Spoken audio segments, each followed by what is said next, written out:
Welcome, ladies and gentlemen. My name is Kid Lee, and this is the TOR Report for the week of August 17th, 2013. In this week's news, more information is starting to be released about the new PvP options in Game Update 2.4. The 4v4 arenas will have 3 locations: Corellia, Tatooine, and an orbital station, each one presenting with a different layout that will require varying techniques and strategies to master. The arena rewards will be the same as the current war zones. The arenas will have 2 teams of 4 battling against each other in a best of 3 rounds match. In Update 2.4, there will also be a new PvP queue window, which will allow the player to easily choose what they would like to queue up for. The devs have decided to turn away from the 8v8 ranked war zones. As posted by Alex Motti, he says, "We are sad to see it go, but the truth is, because of many factors, not enough people played them, and we didn't support them well enough, so they are going away for now." And finally, they teased even more PvP content by saying that they are planning on removing the free-to-play restrictions when entering war zones. And additional arena maps will be coming soon. They showed this screenshot, which appears to be a hut ball in some sort of industrial setting. And now it's time for some dev chat. Wait a minute, what is this? Dev chat is offline. That's not possible. Hold on, let me try this again. Really? Wait, you're telling me that there's no notable dev chats this week? Ah, this is ridiculous. Come on. Alright.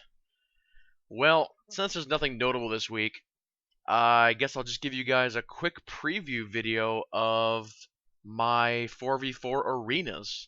So here, check this out real quick. Quite see him. Alright, let's get this guy.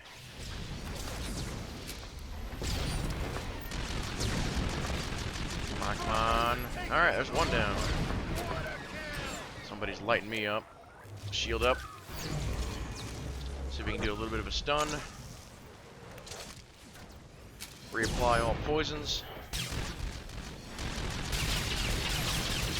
Do a little bit of cull, some takedowns, series of shots. Ah, don't run away. Who's that good rotworm killer? That frog dog is. Ah, he's trying to run away. Come back here, fool. A frog dog annihilated a rotworm. And we'll go ahead and we'll move on to Tales from the Galactic Codex. In this week's episode, we catch up with Commander Shepard. Oh wait, wrong game. I mean the female Republic trooper. Bet you've blasted your share of Imperial scum, soldier. I could use your trigger finger. I'm Commander Trudeau. Some out here insist the Imperials don't plan to stay.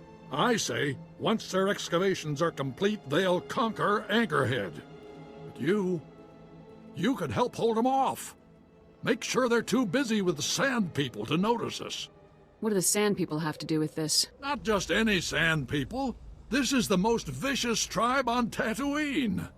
Those crazies are the only thing between us and the Imps. Sadly, they won't be around much longer. The Empire's poisoning their water. Thinning them out as we speak. Pains me to say it, but we've got to help them. I'm not sure that's wise. Please believe me, it's the only solution. I've got some water cleanser here. It should be enough to clean their tainted wells. Of course, they'll try to kill you while you do it. Still, if that tribe of Sand People fall, a lot of innocent people are next. I don't like this, but it's our only option. Thank you. You've made the right decision. Use this cleaner to cure their water. Funny to be saving Sand People, but the enemy of my enemy.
The Sand People are pushing those blasted Imperials back. You really stirred them up good. Bet the imps are furious after what you pulled. Always glad to dig a thorn deeper into the Empire's side. They'll be nursing that wound for a long time. I'm sure of it. Yeah, better get back to business myself.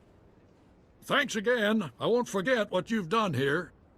If you would like to submit a question to the show, send questions to kidleeasf@gmail.com or send me a private message on YouTube.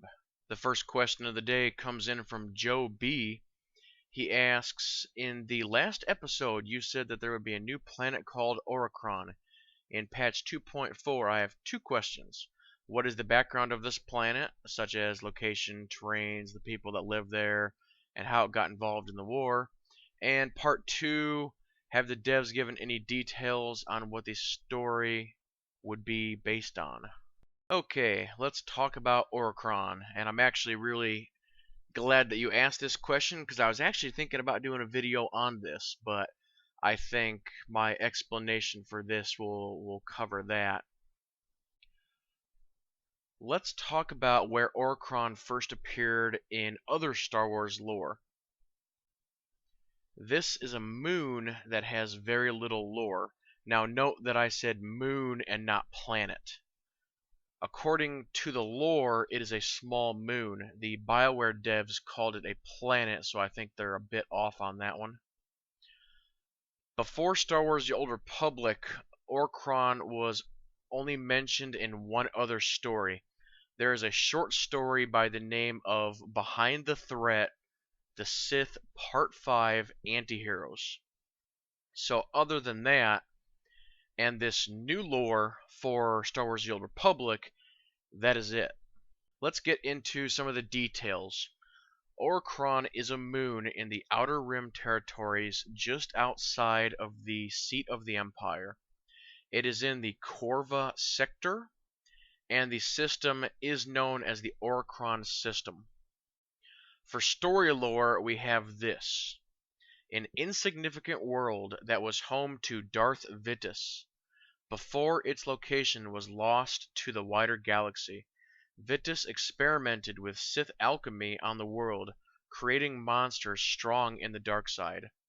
During the age of the Great Sith War, a group of Sith tracked down the world from clues in a holocron, eventually leading them to Darth Victus's compound.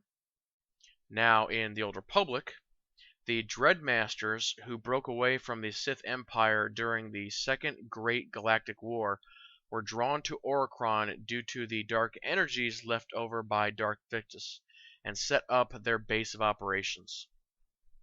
So that's pretty much it. That's all we know about the small moon. Question number 2 comes in from 20 Gauge High. They ask, is it worth it to spend 1 million credits to buy the wristband for the lounge? For those who don't know, he's referring to the VIP lounge at the top of the fleets. And my answer to this would be no. There's really nothing up there for non-collector edition people. It's really not worth spending 1 million credits on that. I mean, there's way better things that you can be spending that kind of money on. And the third and final question for today comes from Defoles, if I'm saying that right. Is HK51 worth all the effort, or should I just forget about him?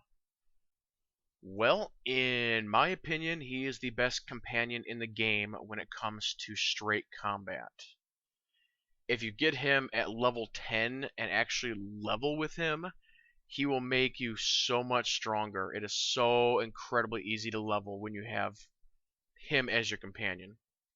Plus, if you are a fan of HK, or the original Knights of the Old Republic, try to get his affection up, and he has some really great conversations and little story pieces.